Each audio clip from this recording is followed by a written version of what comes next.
Welcome to the Global Philosophy of Religion project at the University of Birmingham, led by Professor Yujin Nagasawa. We at Closer to Truth are pleased to participate. Eduard Shyfrin is an expert on Kabbalah, the ancient mystic tradition in Judaism.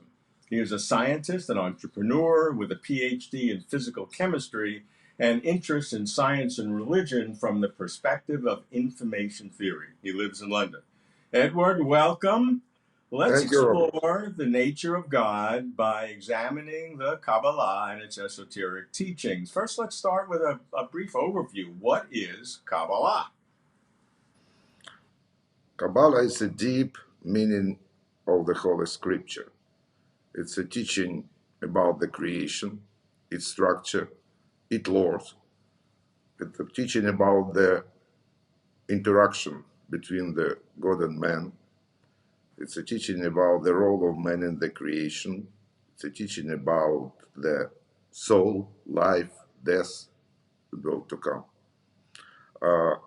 Talmudic sage of the second generation, Shimon Bar Yochai, put it this way, that Kabbalah is the soul of the Holy Scripture. Commandments are the body, and the story is the garment. He said, if Holy Scripture was just the story, we could have written better story. So that's it. Kabbalah is the soul of the Holy Scripture. I've been impressed how Kabbalah has very deep metaphysical aspects to it that addresses some of the fundamental questions we ask even contemporarily. But what is the history of Kabbalah? When did it flourish? I think in the High Middle Ages. When did it develop? What's its role today? Very roughly and quickly. Briefly, the Jewish mysticism was born together with Judaism. The basic book of Kabbalah, Sefer Yetzirah, the book of formation, by tradition is attributed to our forefather Abraham. At the beginning of the first millennium, another basic book was written, Sefer HaBahir. It is attributed to the Rabbi Yuna ben Kahana. Kabbalah, in its original form, was born in Provence in beginning of the 13th century. The founding fathers was Rabbi Abraham ben David and Rabbi Isaac the Blind. From Provence, it moved to Spain, where it flourished. There were many schools of Girona, schools of Castile, and many outstanding Kabbalists. Among them, Joseph Gicatilla, Nachmanid, Rabbi Ezra, Rabbi Azriel from Girona, and many others. At the end of 13th century, Rabbi Moshe de Leon from Spain published the book Zohar, which is one of the main books of Kabbalah. He claimed that he found the script written by the Rabbi Shimon Bar Yochai, whom I mentioned before. After the expulsion of Jews from Spain, the center of Kabbalah thought moves to the northern Israel, to Safed. And here we have a number of prominent Kabbalists, among them Rabbi Yosef Karo, Moshe Cardavera, and finally Rabbi Yitzchak Luria Holi Ari, the author of the Lurianic Kabbalah. After that, the Kabbalistic tradition was carried forward by the Hasidic masters in Western Ukraine and Poland. The most outstanding of them is Rabbi Shneur Zalman from Ladi, the founder of the movement of Chabad Lubavitch. Okay, that's very good. Let's go into the core foundation of Kabbalah in terms of its interpretation. You said that Kabbalah deals with interpretation of the Torah, the Holy Scriptures in Judaism, recognized by Christianity, of course, the first 5 books of the Hebrew Bible, sometimes called the 5 books of Moses. What are the levels of interpretation? I know the first, the Hebrew Parshat, meaning very just simple, literal interpretation of the meaning of the verses. But what are the 4 levels of ways of understanding the holy text of the Torah? We believe that Torah has infinite amount of layers of understanding. There is no bottom here. By tradition, we talk about the four, which you have just mentioned. The straightforward meaning, hint, hermeneutical meaning, and secret meaning, thought. That's four levels of understanding. But again, I reiterate that we do believe that the number of meanings is endless. Okay, well, we're not going to have time for all of the infinite number of meanings. We're going to try to get an understanding of the core concepts of Kabbalah. And as this series in the global philosophy of religion focuses on metaphysics, ontology, epistemology, I want to understand some of the key ways of thinking in Kabbalah. And this is not going to be comprehensive, I know, but let's just have an understanding of the core concept. So the first, as I've seen it, is the expression Ein Sof, which, in my very limited knowledge of Hebrew, means there is no end. And why? What is the meaning of that beyond the literal? And why is that a foundational concept for Kabbalah? There is a dichotomy in Kabbalah. Almighty in relation to his creation and Almighty in relation to himself. The latter is not known to us. It's beyond the line of our comprehension. The nature, the essence, the only thing that we do know and believe that he exists. The Almighty in relation to the creation could be known through the Holy Scripture and prophecies. The term Ein Sof, that one which has no end, was coined by the Spanish Kabbalists, Azrael of Gerona and his teacher from Provence, Isaac the Blind. We cannot attach any attributes to Ein Sof. We cannot describe him. It's beyond the line of our comprehension. So then, why is Ein Sof considered the foundation of Kabbalah? This concept that we have no capacity to understand the nature of the Creator. Because he is the creator of everything. Everything starts with him. He is the first and he is the last. That's what we know through the prophecies. In my cursory reading, I was interested in even the concept that with Ein Sof, there's no good and no evil. You can't even assign those kinds of categories, which is traditionally assigned in other religions. We cannot, I reiterate, we cannot attach any kind of attributes, not only good and evil, to Ein Sof. Any. The division into the good and evil happens on the certain levels of creation, but not in Ein Sof, definitely. Let's go on to the concept of Sifarot. These are, as I read, emanations of God. They relate to the creation of all reality, the universe, humans. What are they? Where do they come from? What do they do? Sephirot are the emanations of Ein Sof through which he governs the creation. Every Sephirah has a concept attached to it. For example, Chokhmah, wisdom, Binah, understanding, Chesed, loving kindness, expansion, Gvura, judgment, might, and many others. There are 10 of the Sifarot. Is that correct? We call it tree of the Sephirot. Tree of the Sephirot. And to each of the Sephirah, it is important, the special name of Almighty is attached. On top of the concept, we have a name of Almighty attached to every Sephirah. Names. Now, in hearing what some of them are, wisdom and such, they sound like attributes of God in other religious traditions, rather than, shall we say, energies that create things. they're emanations of God, but the character sounds like they are attributes of the Almighty or God, rather than elements that God has as a kind of a power generation.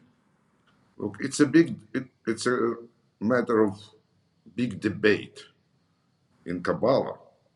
The Sephirot belongs to the essence of Almighty, or they're just the tools. But in my view, Sephirot, they are the part of the informational space. They are the concept of the similar meaning, as I mentioned it already. For example, Hesed, it's a family of the concepts which represent loving, kindness, expansion. Gvura, it's a family of the concepts in the informational space which represent judgment, might. How then to understand the Sepharot as essence of God or powers of God? Because the words themselves sound like they're attributes, as they would be used in other religious understandings of God. There was a big debate about it in Kabbalah. In my view, it's not that important. As I mentioned it before, every Sephirot represents a certain concept. For example, Hesed, loving kindness and expansion. But it's not just one concept, it's a family of the concepts with a similar meaning. So every Sephirah, it's a part of the informational space which contains the family of the similar concepts. All these concepts then, in their turn, are the part of the real events in our world. That's how I see it. I know you put great powers in the concept of information, and I want to get to that as a unifying concept. But let's deal with a couple of these other terms which can be a bit baffling. So the next one is partsufim, that apparently relate to the formation of the world. The idea of partsufim was put forward by the Rabbi Yitzhak Luria. It's a part of the Lurianic Kabbalah. Briefly, that means that each Sephirah contains 10 other Sephirot. And then among these 10 other Sephirot, each Sephirah again contains 10 Sephirot. Actually, it's a structure self-likeness. It's a fractal structure of the tree of Sphirot. That was the idea of Partsufim and of interaction between them. These are informational structures, self-like. That's how I see the Partsufim. And then finally, the Tzimtzum, if I'm pronouncing that correctly. Correct. The first act of creation, I think. That was a radical idea, also put forward by Rabbi Yitzhak Luria. The essence of Tzimtzum is that in the presence of Ein Sof, nothing can exist. In order to give space for its creation, Ein Sof withdrawing itself. I'm speaking now straightforwardly, of course, and create the empty space, which is called Tehiru. In this empty space, Ein Sof emanated the ray of light, which we called Kaf. And actually, this ray of light contained in itself the whole creation. That's a radical idea, but very important. We can draw many conclusions from the idea of Tzimtzum. I would like to mention three. First of all, Tzimtzum, it was a huge leap from absolute uncertainty to certainty. And if we assume the definition of information given by Claude Shannon, that's author of the theory of information, that information is a reduction of uncertainty. So the act of Tzimtzum was an act of infinite reduction of uncertainty. And actually, it was an act of appearance of information. The second conclusion is that Tzimtzum represents the basic movement of creation. First compression, then expansion, pulsations.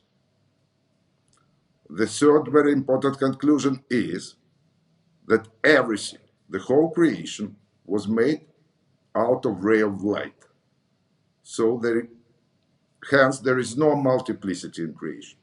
There are no other building materials except the ray of light. I can touch it further on in the course of our discussion. Good. Well, this is a perfect place to understand your innovation in Kabbalah in use of information theory. Your book on Kabbalah, which is titled From Infinity to Man, The Fundamental Ideas of Kabbalah Within the Framework of Information Theory and Quantum Physics. So I am sure neither information theory nor quantum physics was extant during the period of the Kabbalah formation in the High Middle Ages. So what is the Kabbalah of information? And your claim is, if I get this right, that the entire reality of our physical world can be described in terms of the Kabbalah of information.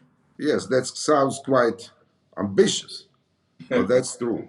But I always say that I just expressing my personal opinion. I never say that my opinion constitutes any kind of universal truth. Okay, back to Kabbalah of information. First of all, I would like to point out that Kabbalah was developed by the mystics. Unlike Jewish philosophers, mystics generally were not scientifically educated.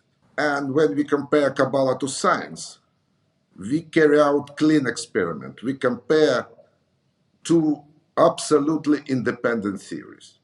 And if we manage to prove that they come to the same conclusion, then it's a very strong confirmation that they are right. Kabbalah is not a textbook on mathematics and physics. We will not find equations there. It is written by quite obscure language, hardly comprehensible by our contemporaries. Many notions of Kabbalah are not well defined.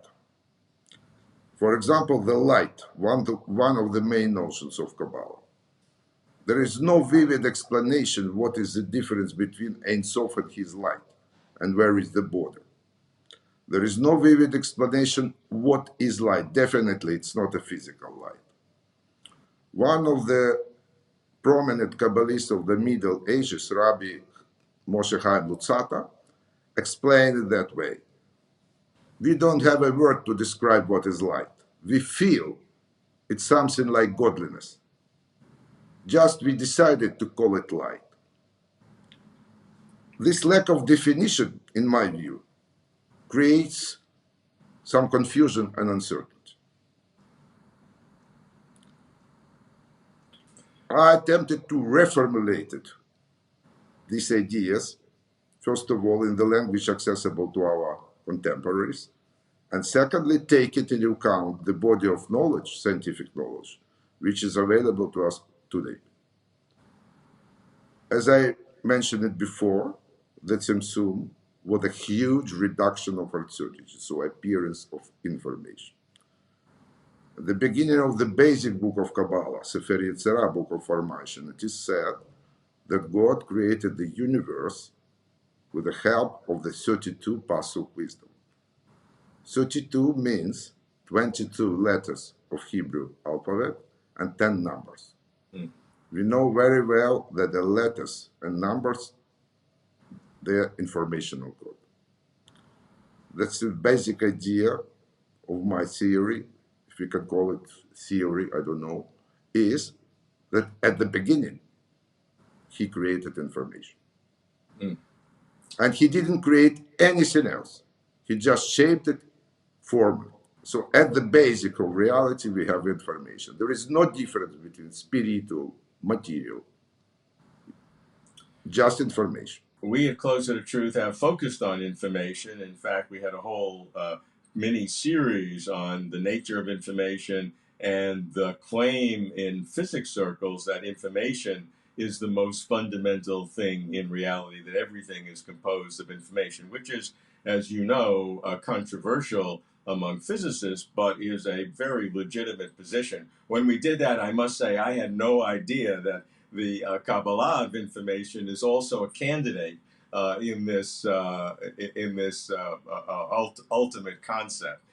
So this is fascinating and very much relevant to what we do. I also like the idea that of this concept of reduction in uncertainty.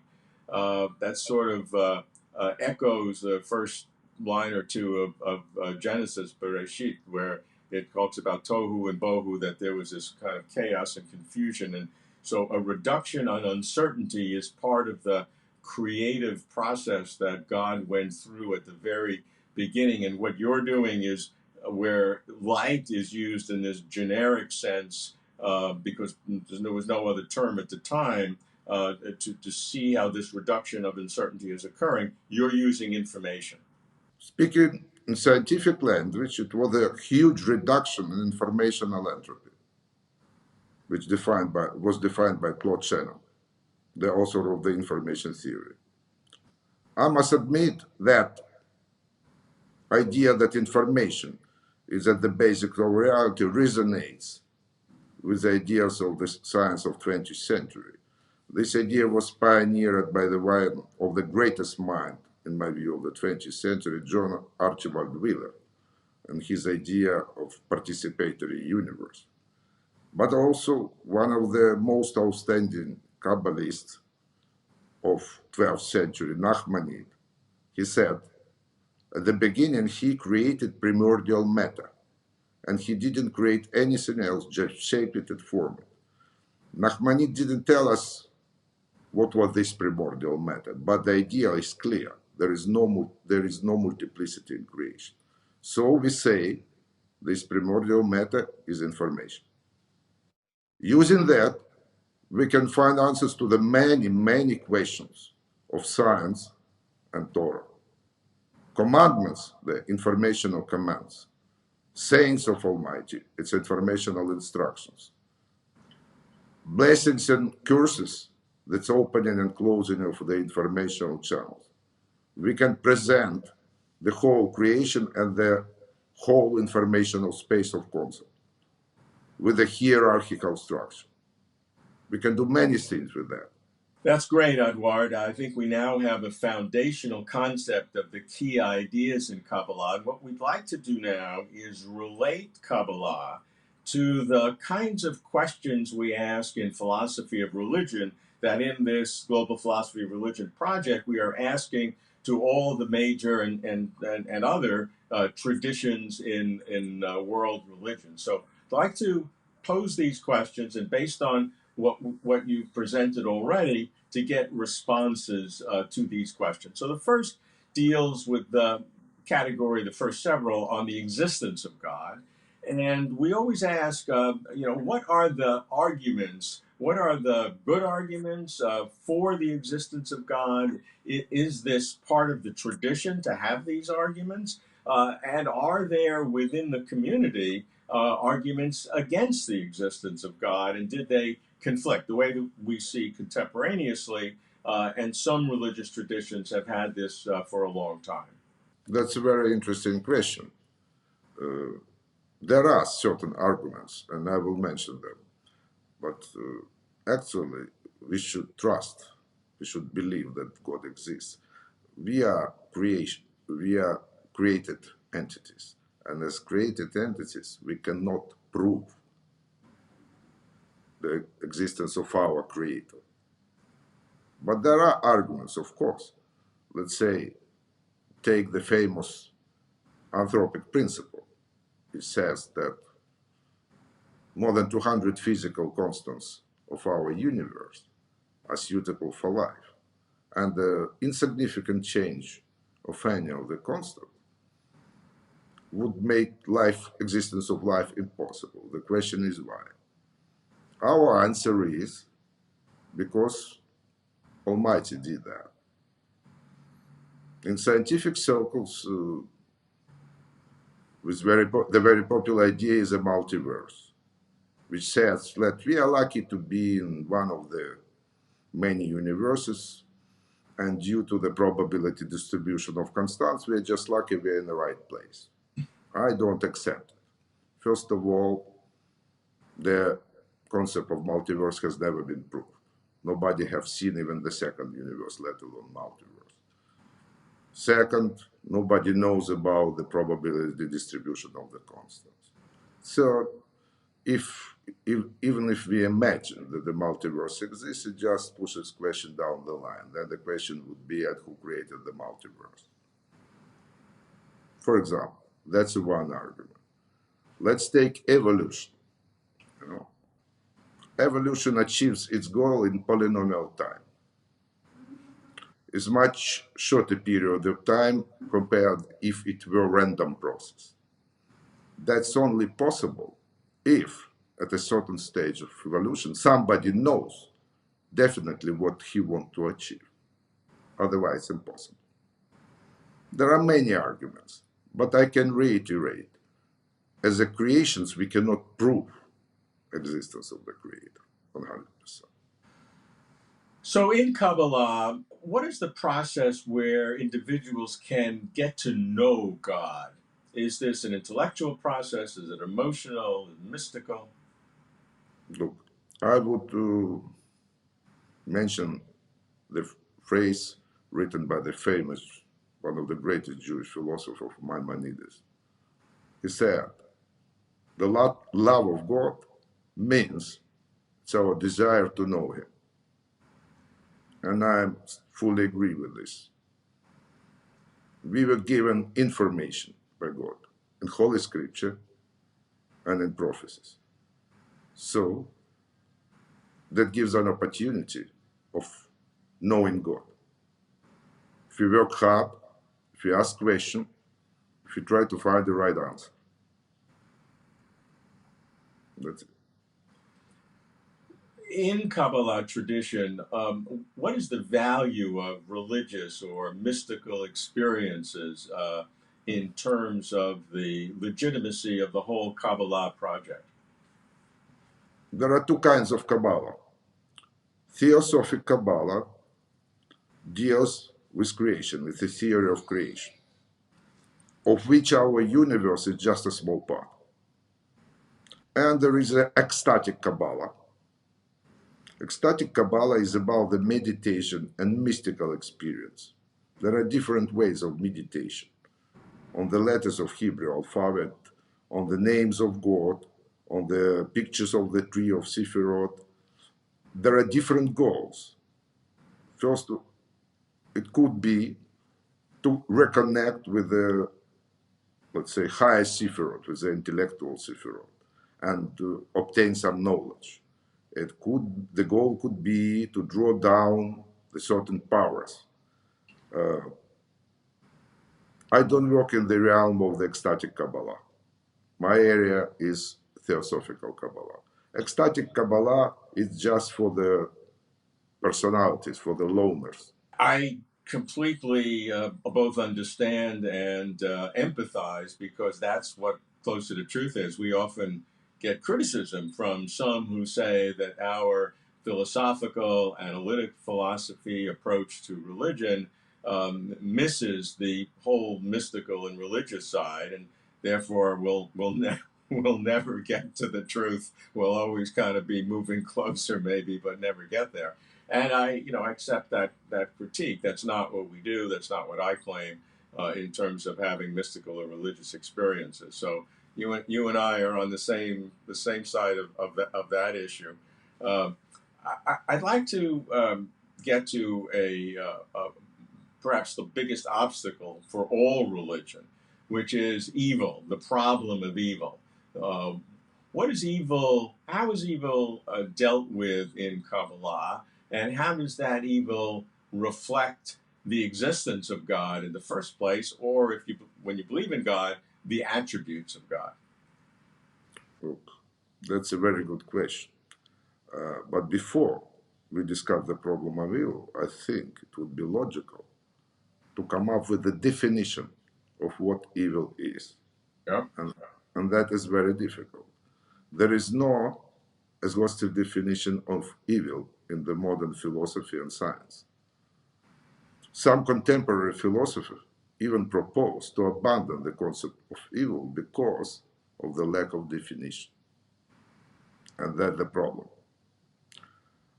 In Kabbalah, there are different notions describing evil. They are not very well defined. One of them is Sitra Achera, other side. Another one, it's klipot, evil klipot. They are not very well defined. Recently, I wrote an article on this problem, and I proposed, again, it's my personal opinion, quite a radical definition of evil, because I do believe, not knowing the definition, it's not possible to deal with the problem. We were given instruction by God how to live. These are 613 commandments of Torah. It is said in the Deuteronomy, choose good and life, and evil, or evil and death. These 613 commandments, these are 613 concepts in information space. There are anti-commandments, the same commandments with the addition of the don't. For example, love your neighbor, don't love your neighbor. Don't kill, don't kill. That means kills. So we have the two mirror spaces in the informational space of commandment and anti-commandment. This anti-commandment area, that's what I define like that Sitra Achra, the other side. And I put forward the definition that any kind of evil deed is a violation of at least one of the 613 commandments of the Torah. Second, there is no evil deed which is not connected with the violation of even one of the 613 commandments of Torah. That's a precise definition. Quite radical. I do not insist that it is right, but it's my opinion. And the proof is very simple.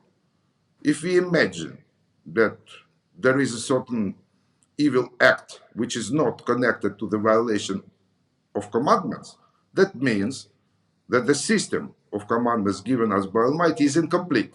Yeah. And Almighty is not perfect, which is absurdity. Okay, so given that definition, and that is a part of the philosophy of morality that is basically command ethics, where whatever God says is good, and whatever he says is evil or not good, it is such for that reason.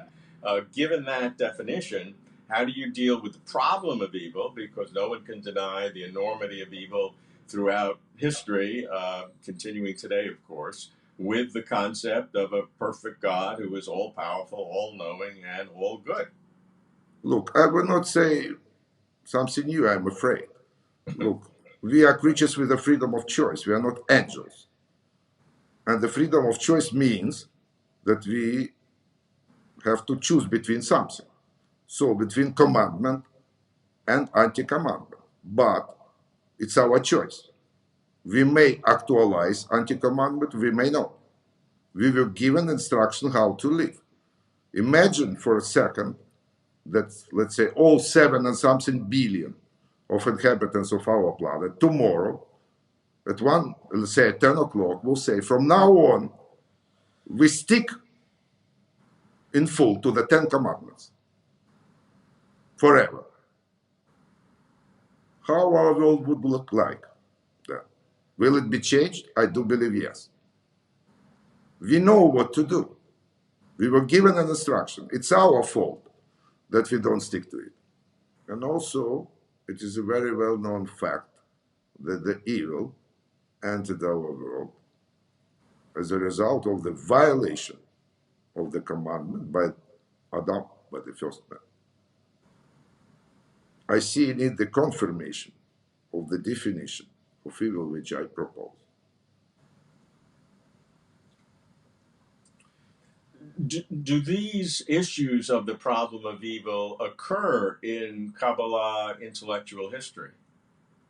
Of course, as I said, there is a notion of Sitra Achera, the other side. My interpretation is that this is the area of informational space which contains anti-commandment. Then there are evil klipot. Evil klipot, in my interpretation, is the embodiment of the concept of self. If we imagine the line, on one end of the line is self, on the other God, so if we in the position of self, we don't care about the God and commandments. So klipa pushes us to violate the commandments and enter the realm of the other side, ego and self. That's my interpretation of the Kabbalistic notions of klipa and sitra achera. In Kabbalah, what is the approach to other religions beyond Judaism?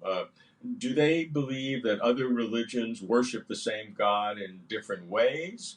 Or is the feeling that other religions don't worship the real God, and there is this tension always between a universalist point of view, a pluralist point of view, and an exclusivist point of view? Look, there is no particular discussion in Kabbalah about other religions. There is a general attitude of Judaism. The general attitude is that the supreme being is one and the same for everybody. Even idolaters, they knew that there is only one supreme being. Just they saw that he delegated powers, for example, to planets, to stars, to idols, and other entities. But the supreme being is one and the same. Take the Hinduism, for example. On the surface, there are many gods there, yeah. But behind the lines, we can clearly see there only one supreme being.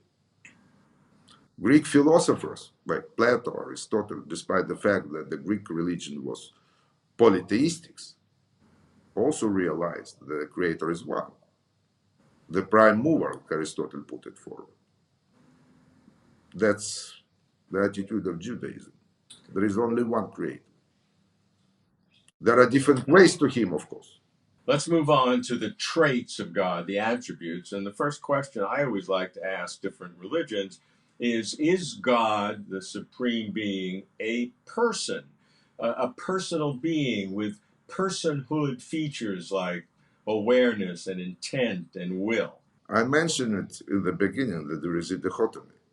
We are talking about the God as he expressed himself in creation, or we are talking about the God as his essence, which is completely unknown to us, and so on.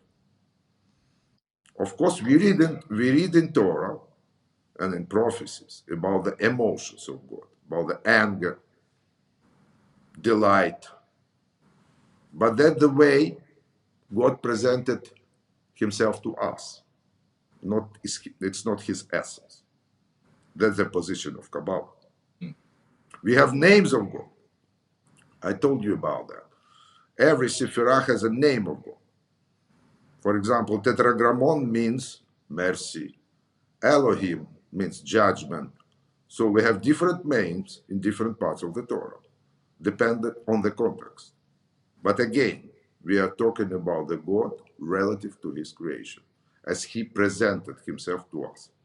So let's dig down a little bit in terms of these attributes, specific attributes that God possesses. And I'd like you to try to compare the God as Kabbalah sees God, as you've been describing it, with what's been called, particularly in Christian philosophy, perfect being theology, which has these terms often beginning with omni, meaning all, omnipotence, all powerful, omniscience, all knowing, omnipresent, present everywhere, omnibenevolence, all good, omni-free. How do these terms relate to the Kabbalah understanding? There is no difference in opinion here. I don't see any. That the fact that Ein Sof is perfect is undisputable anywhere. And the Christians, they recognize Old Testament. The Old Testament and the Torah is one and the same, letter to letter. There is no argument here that God is absolutely perfect being in all his expressions, absolutely effective, efficient, omniscient, omnipotent. There is no difference. How about the characteristics? And there is controversy in Christian philosophy about whether in God's own self, God is timeless and immutable, and what we call impassive, meaning cannot be affected. Um, and there's a great dispute within Christian philosophy about whether those are perfections, timelessness, immutability, impassivity, or whether God, in God's own self, does experience sequence of events, can change in ways, and can be affected, particularly by human experiences. This question is very difficult. The position of Kabbalah, in my view, is, again, forgive me for my often repetition, the position is that there is a dichotomy. The God presented himself to us as a personal God. He interferes in our affairs. There are many examples in Holy Scripture. He gives instruction to Abraham what to do and what not to do. He gives instruction to Moses. He hardened at the heart of Pharaoh. He appeared in a dream to Laban and telling him not to touch Jacob. Definitely he interferes. Yeah. We read about the anger of God, about his mercy and different emotions. That the way he presented to us, the Kabbalah call it lower knowledge. The high knowledge, again, it refers to the God in itself. And there, he is immutable and unaffected, of course. How it can exist in one and the same, let's say, God? It's a good question, but I would like to remind our viewers there is a logical system which is called dialetheism. It's a system about the contradictions. According to Kabbalah, God is immanent to the world and transcendent at the same time. That's dialetheism was developed at the end of the 20th century, and it's a very interesting line of a logical thought, which goes ahead there, one of the main tenets of the logic of law of non-contradiction. It's difficult to imagine, it requires a high level of abstractions, but in my view, that's the case. No, that's an aspect of the sophistication of various religions, looking at the concept of what appears to us as contradictions, is actually, when speaking about the Creator, is a window of potential understanding.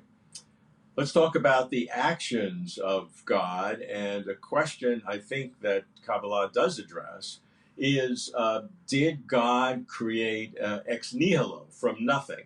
You've focused on that as a way of understanding that the world certainly is created by God, Ein Sof, but is it created from nothing, and what would that mean? Look, the concept of nothing ex nihilo, it's a widely accepted concept in Judaism and Christianity. Yeah, that's true. But I have to admit that that's a mind-bending concept. We cannot, for example, in Kabbalah, there was a lengthy discussion about nothing. What is nothing? Where is nothing? That is wrong in my view. We cannot pose question about nothing, any kind of question. We cannot ask where is nothing. We cannot ask what is nothing. We cannot even say that nothing is the absence of something, because in this case we attach absence to nothing. That's a radically mind-bending concept out of nothing. The concept of nothing is proved ad absurdum from the opposite. It goes like that. So if the world is created of something, then this something is created again of something, and we have infinite regress, which is wrong. If the world is created of something which was not created by God, it is absurdity, because everything is created by God. But I have to point out that proofs ad absurdum, they never explain the underlying mechanisms, never. And that's a deficiency of the proofs of ad absurdum. In my view, again, it is widely accepted concept out of nothing. But I tried to put forward the concept of information. What's interesting about the information is the law of non-contradiction formulated by Aristotle said that one and the same thing cannot be supported by the being of this thing and at the same time non-being of this thing. But information and absence of the information are one and the same. I say absence of information is also information. The parallel question to whether God created the universe is whether God must sustain the universe. Is God necessary to be actively in the sustaining or creating process? I know you've focused on that the theory of continuous creation is one of the central concepts in Judaism, Kabbalah in specific, and it means that Ein Sof, God never stops creating, that even if the act of creating would stop for a single moment, everything would cease to exist and would dissolve back into Ein Sof. If that's right, I'd like to really dig down and understand the meaning of it. We can approach this issue from two different directions. Of course, the continuous creation is one of the pillars of Judaism and Kabbalah. The creation exists in the thought of God, in the knowledge of God. And the moment he stops to know his creation means that it doesn't exist anymore. That's one approach. The second approach is, let's say, from scientific side. As I mentioned it, the first act of creation, Tzimtzum, was a huge reduction of uncertainty, a huge reduction of entropy. And we know from physics there is a second law of thermodynamics that in order to reduce entropy, to increase order, we need to do some work. A very simple example, the freezers. We want to cool the food. We have to do work. We have to supply electricity. The moment we stop, the temperature of the food will become equal with the temperature of the environment. It goes back. The same. So in order to reduce entropy, Almighty did certain work and should continue to do the work to keep the structure. The moment he stops, the entropy will go back to infinite, back to Ein Sof. That's another illustration of that, scientific. Does God intervene in human affairs in Kabbalah understanding, in that does God violate the laws of nature? Miracles, answering prayer, those kinds of things. The answer to the first question, yes, and there are many examples in Holy Scripture and in prophecies. God does interfere. If there is a creation, there is a plan. God is not contingent. And I will, within the frame of this interview, it doesn't make sense to mention all the examples there in the Holy Scripture. The second question is very important. I do believe that the question is structured wrongly.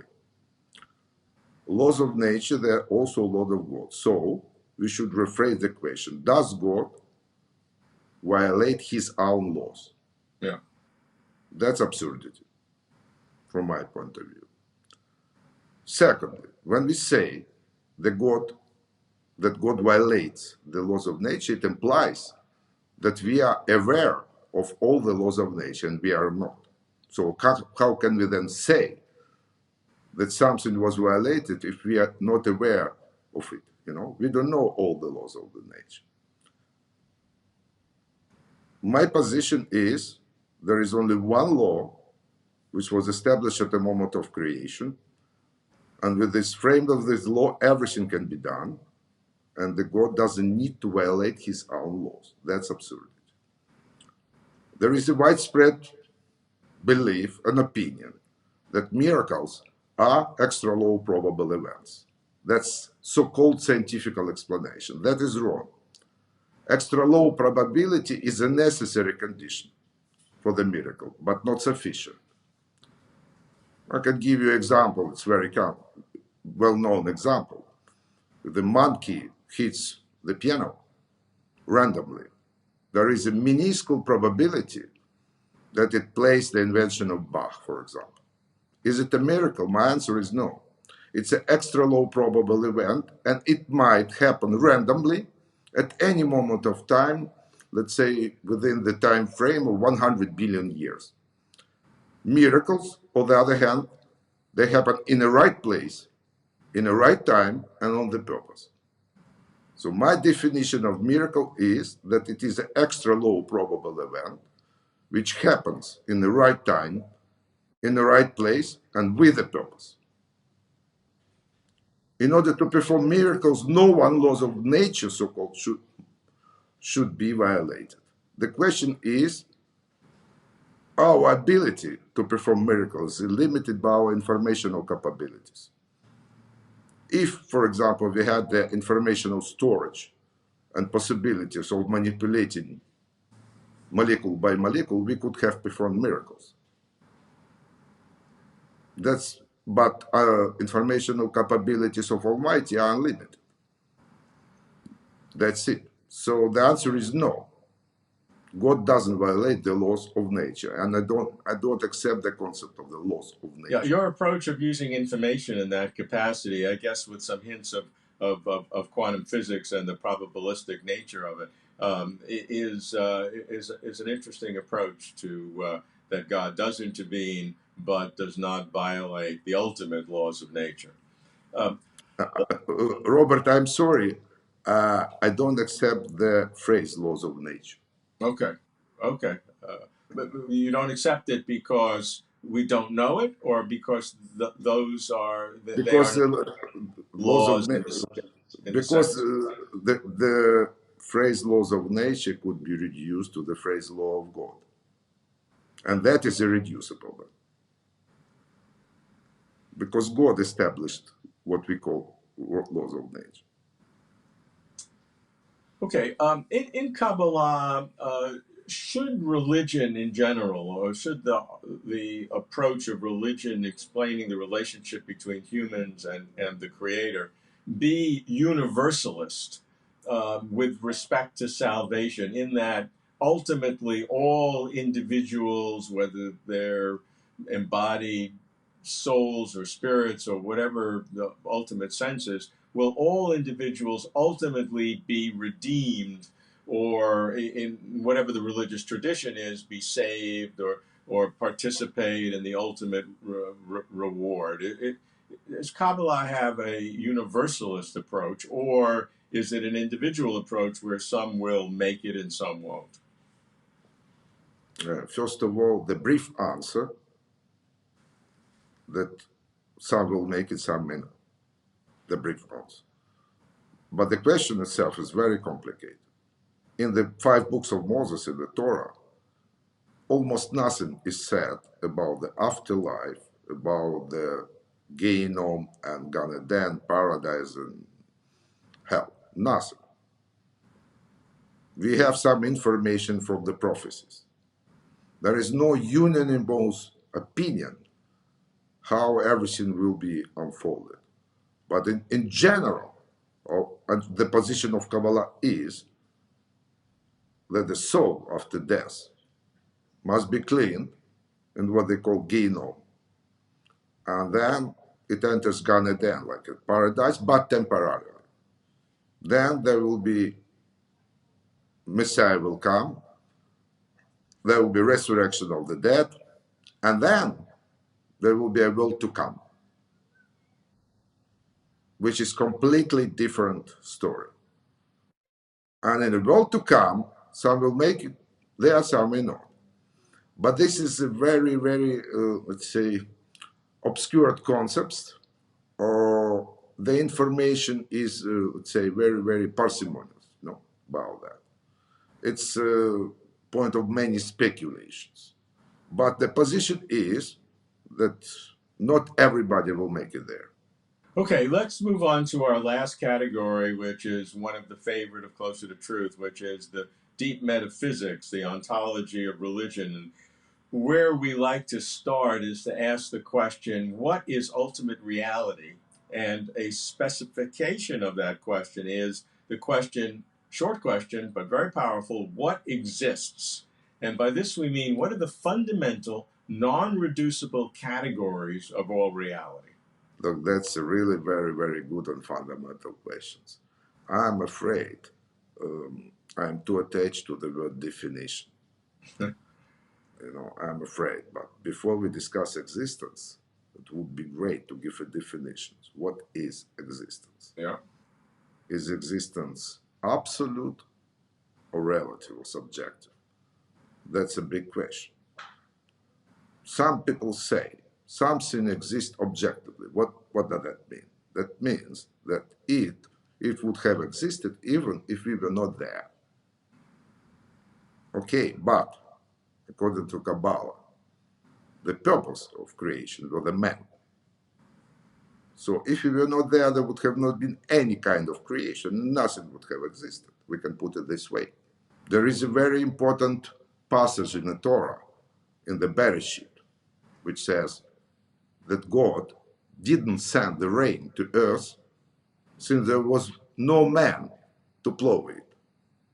Straightforward meaning is clear, but the Kabbalistic meaning is until the man was created, the summit of the purpose of the creation, there was no real creation. That's a position. So it's a very difficult issue. Can something exist independently of us if we do not exist? My position is cannot, because if do not exist, the creation wouldn't have been exist. That's it. And subsequent to the creation, how fundamental is the creation? So does that have an existence, a sustenance in itself that would legitimatize it being a fundamental category? What I've just said resonates with the theory of John Archibald Wheeler of the participatory universe, that the man shaped the universe. It's a very interesting theory. It is not accepted by everybody, but it has sense. Again, I can reiterate that existence doesn't make sense if we do not exist. That's a position of Kabbalah and Judaism, because we were the purpose of all this existence and creation. That's it. Why did Almighty created the world? The honest answer is we don't know. There are many versions and interpretations. No one has been proved. The honest answer, we don't know. Eduard, in this final section, what I'd like to do is pose some very specific questions that we ask on Closer to Truth and in the Global Philosophy of Religion project, and want to get the Kabbalah approach to it. So we'll start with the nature of causation. Is there anything in causation that is beyond material existence? First of all, I do not discern between material and spiritual. As I mentioned it before, there is no, at the basics, there is no difference. It's all information, different shapes. As far as causation is concerned, in science, there are so-called Markovian processes. That means that any event is determined by the preceding event, and the history doesn't count. There are non-Markovian processes where every event is determined by the whole history of previous events.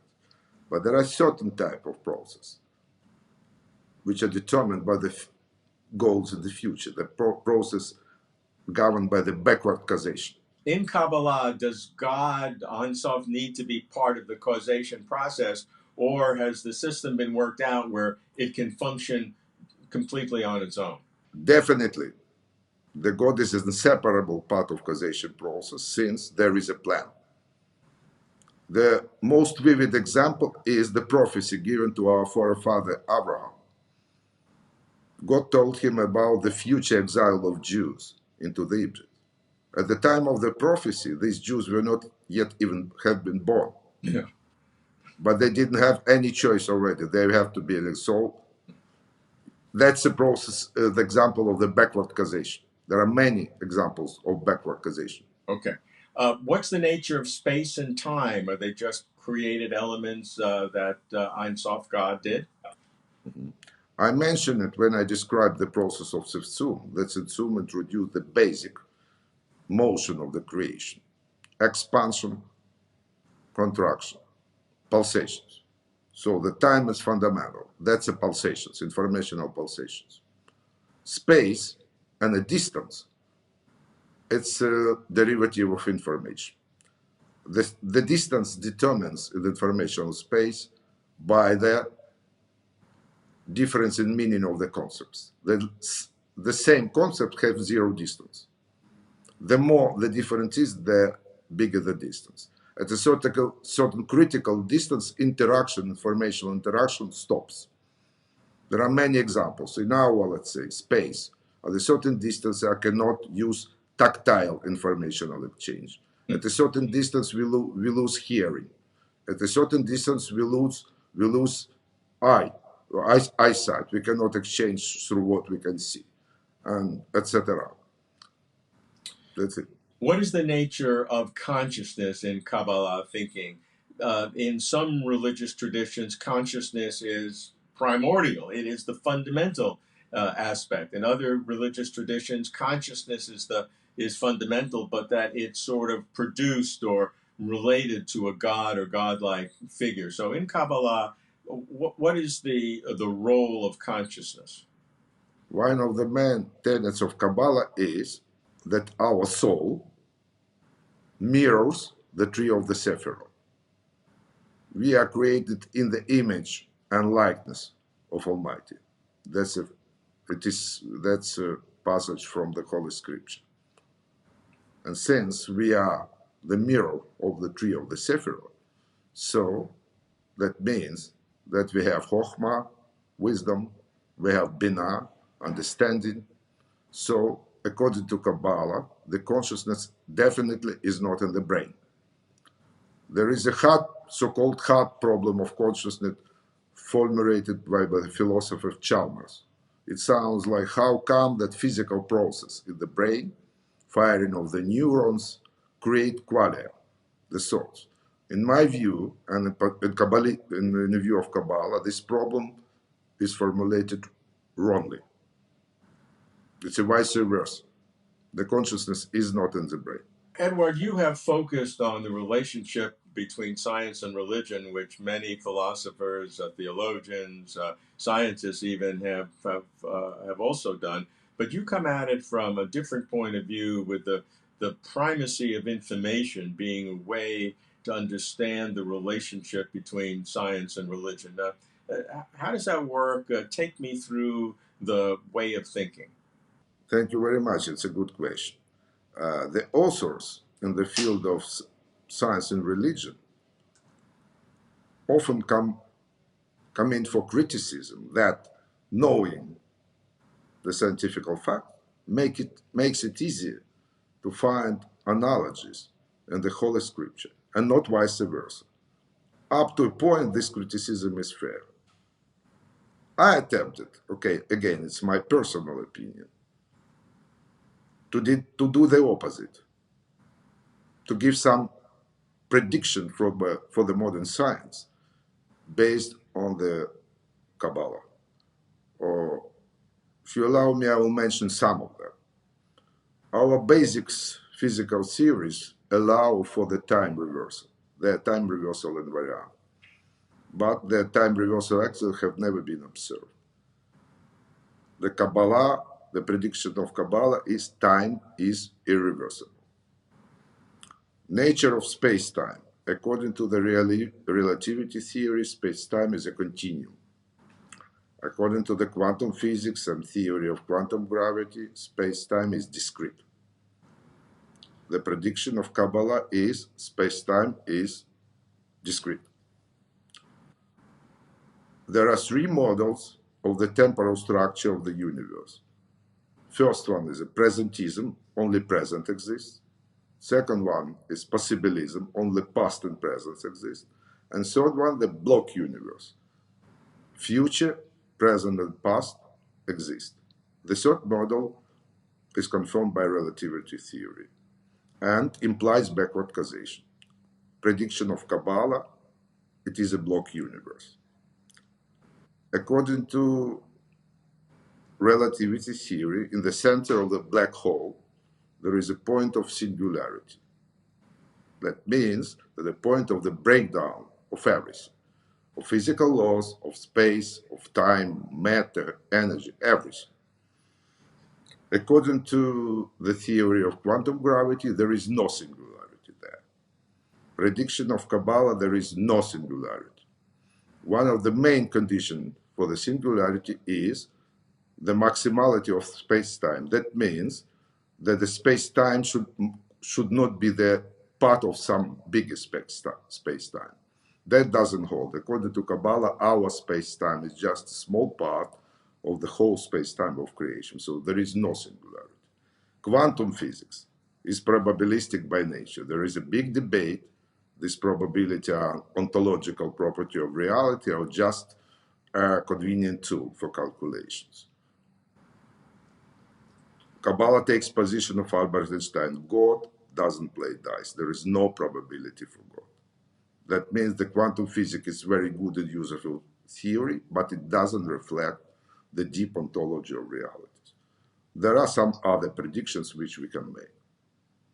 I should tell you, I have kind of a skeptical eye that opens wide when I hear ancient religious traditions seeing echoes or hints of quantum physics often in their writings. I hear this in certain aspects of Hinduism. I see that in the Muslim world with the Quran, that people see things built in there, and numerology, even in Judaism, in certain circles, in terms of the Bible.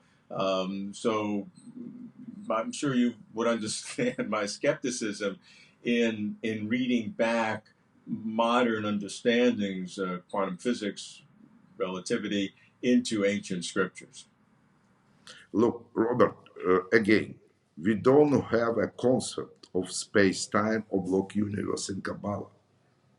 But we do have a concept of pulsations. And pulsations means discrepancy.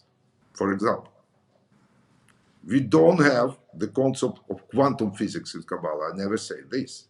But we have a concept that there are no probabilities for God. We don't have a concept of maximality as is formulated in physics of space-time. But we do know from Kabbalah that our universe is just a small part of the whole creation. So the maximality doesn't hold. That's what we have. I try to be very clear here. Well, this has been terrific, Eduard. I really enjoyed it. In my Judaic upbringing, I should say that Kabbalah was not part of it. So I've been enlightened. I really appreciate our conversation. I would look forward to engaging more. I know we've just touched the bare surface of the literal meaning, and there are many other levels below that we can explore. So I look forward to this being the beginning of our conversations. Thank you very much for giving me the opportunity. It's an honor for me, and for the good question which you have asked.